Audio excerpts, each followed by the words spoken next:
Hello, sorry for not videoing for the past 2 days. Technically, this will be the third day, so make up for it. 3 chapters in the book of Isaiah instead of just 1. Alright, does that mean chapter 12? No, I already did chapter 12, so it would be chapter 13, 14, and 15. Alright, so chapter 13, in the book of Isaiah. Pronouncement of judgment on Babylon. This is the prophecy against Babylon that God revealed to Isaiah, son of Amos. And that's my cat. 1 second.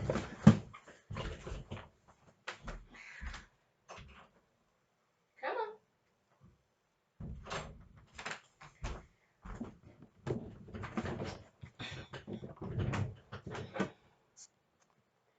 Raise high signal flag on a barren hilltop. Shout out, beckon my armies to invade the gates of the nobles.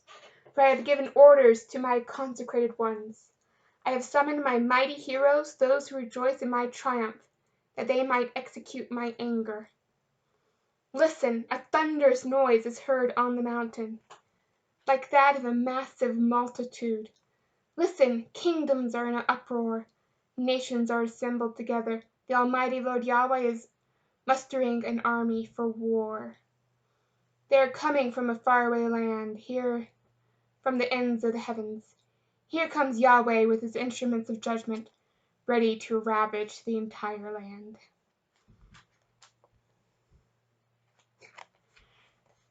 Wail, for the day of the Lord Yahweh is near. It will come with the destructive power of Shaddai.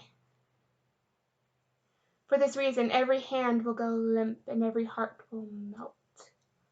All the Babylons will be seized with panic and pain. Anguish will grip them like a woman in labor.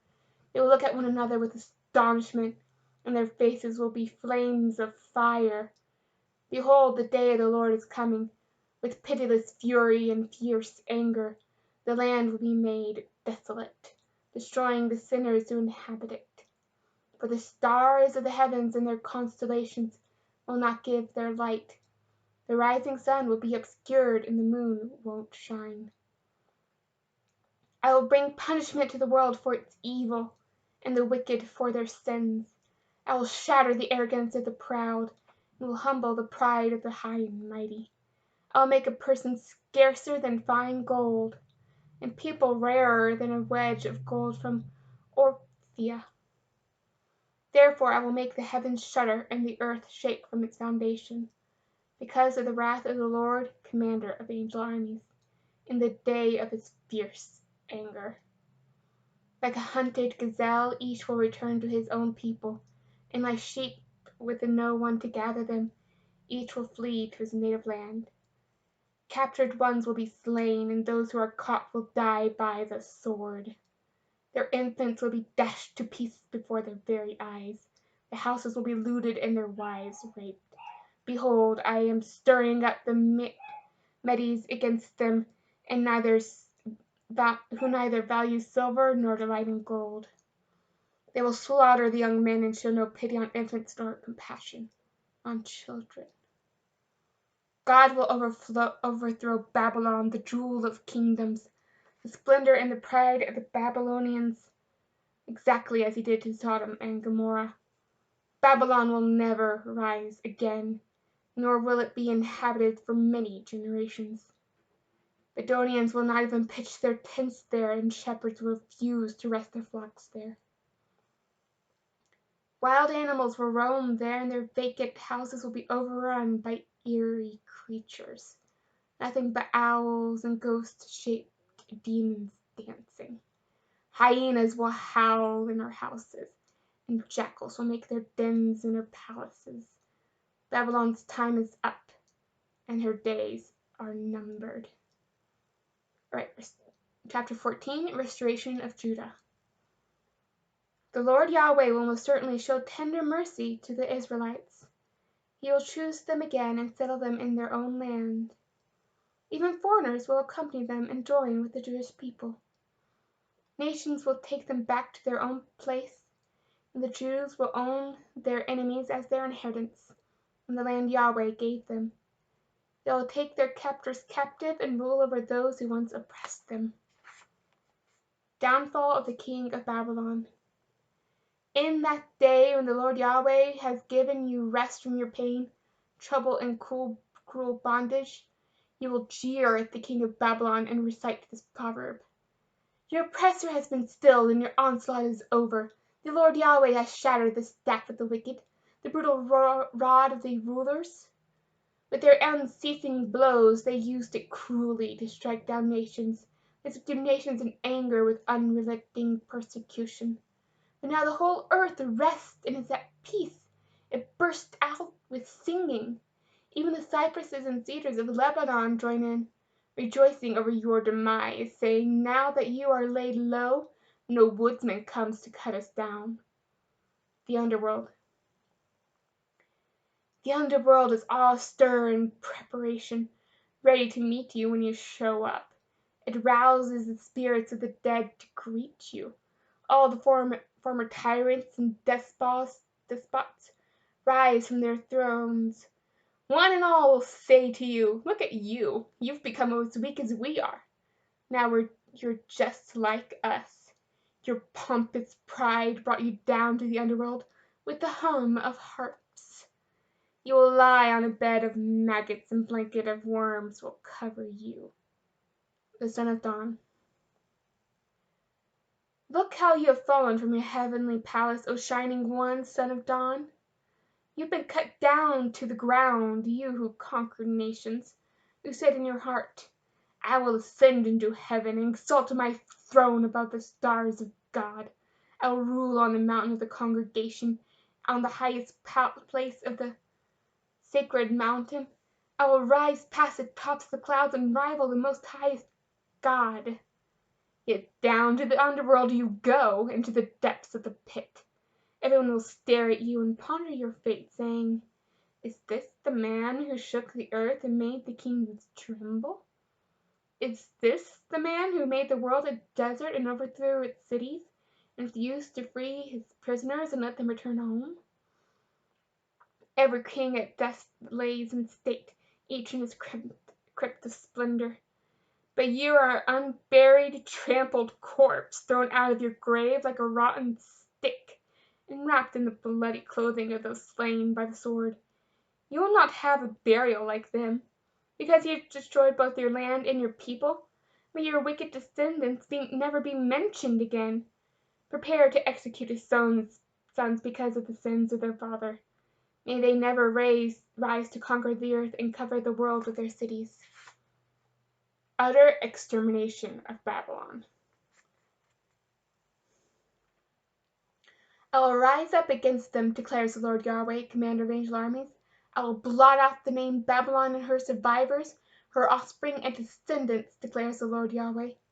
I will turn it into a swampland and a place for wild animals.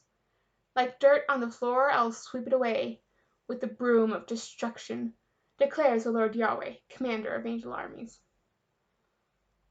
Excuse me. The Lord's plan for Assyria. The Lord Yahweh, commander of angel armies, makes a solemn decree. Be sure of this, just as I have planned, so it will be. Every purpose of my heart will surely come to pass.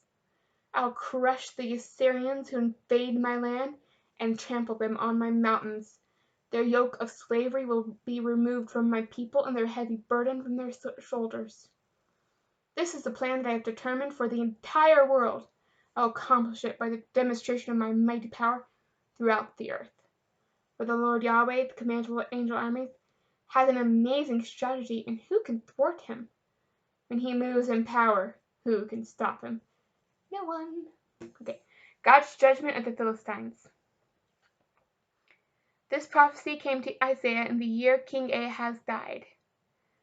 Don't rejoice too soon, you Philistines, just because the rod that beat you is broken.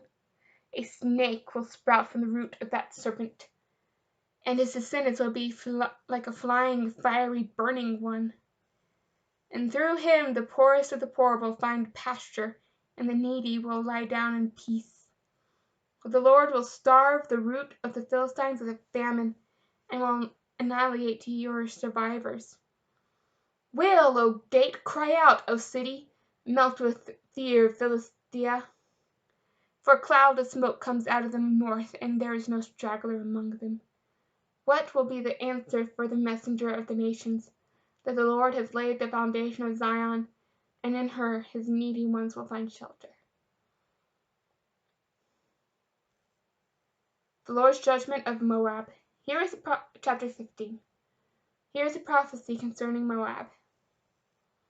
The city of Ar was devastated, destroyed in the night. The city of Kir was devastated, destroyed in the night. The people of Dibon went to their temple to weep. They went up to the high places to lament. Moab wails with sorrow over what happened to Mount Nobah and Mount Mebedah. Humiliated, even every head is shaped bald and every beard cut off. They pour into the streets wearing sackcloth in public, and in private they fall down sobbing. Cities of Heshbah and Eliah cry out. Their voices are heard as far away as Jahaz. Even the bravest warriors of Moab are shaken to the core. My heart cries out for the people of Moab, for fugitives who flee to Zoar and to Eglath-Shalishiyah. Weeping, they climb the upward road to Luith. Their loud cries of anguish are heard all along the way to Horonaim. The river Nimrim, that's a cool name, has dried up, the grass has withered, their new growth has failed, and the vegetation has vanished. Therefore the refugees take with them over the Wadia of the willows their possessions and the wealth that they have acquired. From one end of the land to the other Moab is weeping. Her wailing reaches to Eglaim and Beer Elim. For the waters are dim and full of blood, and I have something even worse in store for them, lions for the fugitives of Moab, and upon the remnant of the land. All right, tomorrow I will read A Plea for Mercy, chapter 16. Y'all have a good day.